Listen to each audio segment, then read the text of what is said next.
Jharkhand assembly elections अगले महीने यानी नवंबर में होने हैं। यहाँ चुनाव 2 फेजेस में होंगे, फ्रॉम 13 to 20 नवंबर, और रिजल्ट्स 23 नवंबर को आएंगे। ऐसे में इस चुनाव में टॉप 5 प्लेयर्स कौन हैं झारखंड से और इस बार उन्हें क्या क्या चैलेंजेस फेस करना होगा, let's understand in this detailed explainer. Hello and welcome to Switch, मेरा नाम है सिमरन।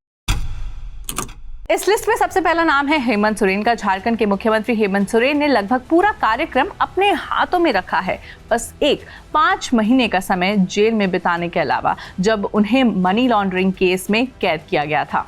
इसका मतलब ये है कि वो रघुवीर दास के बाद दूसरे सीएम बनने से चूक गए, जो अपनी पूरी टेन्योर में सत्ता तक रहे। अब सोरेन अपने सरकार की लोकप्रिय योजना जैसे कि 1000 रुपए पेंशन योजना, डोर स्टेप सेवा प्रदान करने का कार्यक्रम और हाल ही में शुरू हुई मैया सम्मान योजना, जो गरीब महिलाएं यानी 18 से 50 साल के बीच के लिए एक भरोसा है अपने सत्ता में वापस आने की उम्मीद भी है यही हेमंत सोरेन की। सोरेन ने सारना कोर्ट प्रस्ताव और झारखंड निवास बिल जैसे मुद्दों को विधानसभा में पास करने में एक महत्वपूर्ण भूमिका निभाई है, जिसे अब केंद्र सरकार के पास भेजा गया है। केंद्र एजेंसीज के जांच का सामना करते हुए सोरेन और उनकी पार्टी झारखंड मुक्ति मोर्चा यानी जेएमएम ने बाहरी यानी बाहर वाले बीजेपी और भीतरी यानी अंदर वाले लोग जैसे कि आदिवासी और मूलवासी का नैरेटिव बनाया था।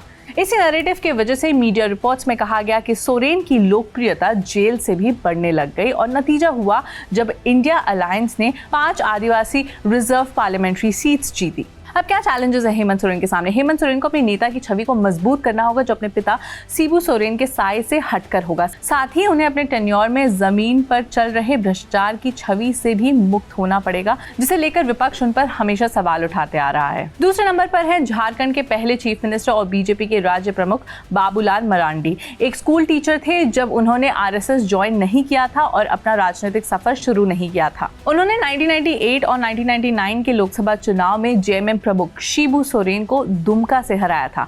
Marandi's domicile policy in 2002 generated a lot of controversy and created a discord in the BJP. आखिरकार उन्हें 2006 में बीजेपी से अलग होना पड़ा। झारखंड विकास मोर्चा बनाया उन्होंने इसके बाद। बीजेपी ने 2020 में मरांडी को वापस बुलाया। चुनावी हार के महीने के बाद जब उनका आदिवासी सीट्स की संख्या 11 से 2 पर आ गई, जबकि जेएमएम गठबंधन ने 28 एसटी रिजर्व क्षेत्रों में से 25 सीटें जीती। 2022 में उन्हें राज्य के यूनिट के नेता के तौर पर बनाया गया। बाबूलाल मरांडी को अपना जादू दोबारा साबित करना होगा। इस साल के लोकसभा चुनाव में बीजेपी और उसके गठबंधन ने सभी नॉन रिजर्व सीट्स तो जीती, लेकिन 5 एससी रिजर्व क्षेत्रों में कोई सीट नहीं जीत पाई। अक्टूबर 21 को मरांडी को राहत मिली जब झारखंड हाई कोर्ट ने उनके राजनीतिक साथी सुनील तिवारी के खिलाफ रेप केस को खारिज कर दिया। इस केस पर उन्हें पार्टी के अंदर विरोध का सामना करना पड़ रहा था। तीसरे नंबर पर है हिमंत बिस्वा शर्मा।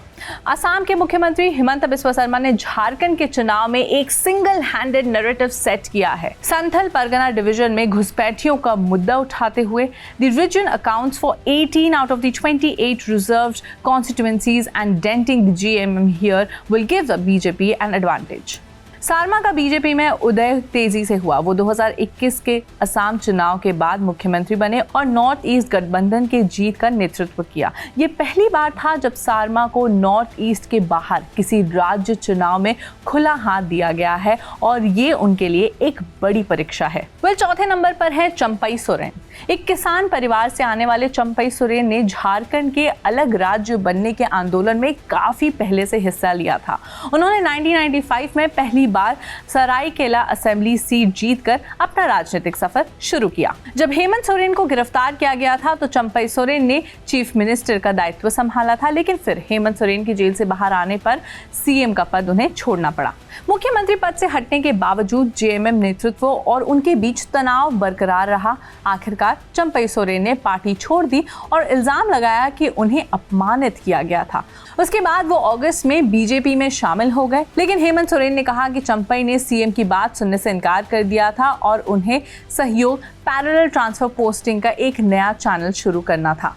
चंपई सोरेन के राजनीतिक दाव परिकाश में है। बीजेपी ने उन्हें सरायकेला से और उनके बेटे बाबूलाल को घाटशिला से चुनावी मैदान में उतारा है। 5वें नंबर पर है कल्पना सोरेन। कल्पना जो हेमंत सोरेन की पत्नी है, उन्होंने पार्टी को संभालने में एक बहुत ही बड़ा कदम उठाया था जब उनके पति को पिछले साल केंद्रीय एजेंसीज ने दबाव डालकर जेल में डाल दिया था। उनकी गिरफ्तारी के बाद जब कल्पना जेएमएम के लिए वोट मांगने और उनकी बेगुनाही का दावा करने चली तो अपने जबरदस्त भाषण से उन्होंने सभी को चौंका दिया और लोगों को अपनी तरफ मोह लिया। जून में चुनावी राजनीति में उन्होंने अपना पहला कदम रखा और गिरिडि जिला के गांडाई से एक असेंबली बाईपोल सीट जीती। कल्पना अब जेएमएम की मैया सम्मान योजना यात्रा का चेहरा है, जिसे महिला और युवा मतदाताओं तक पहुंचने के लिए शुरू किया गया है और ये पार्टी के पुनः चुनाव प्रयास का केंद्र है। ये चुनाव उनके राजनीतिक हौसले का एक परीक्षा होगा और ये पता चलेगा कि क्या वो पूरे झारखंड में एक प्रमुख चेहरे के रूप में उभर सकती हैं या नहीं।